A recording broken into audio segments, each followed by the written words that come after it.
Let's suppose that you were able every night to dream any dream you wanted to dream. And you would naturally, as you began on this adventure of dreams, you would fulfill all your wishes.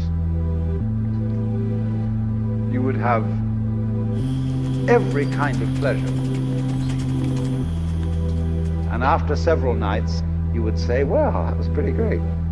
But now let's have a surprise. Let's have a dream which isn't under control.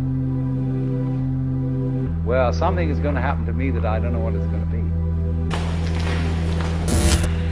Then you would get more and more adventurous, and you would make further and further out gambles as to what you would dream. And finally, you would dream where you are now.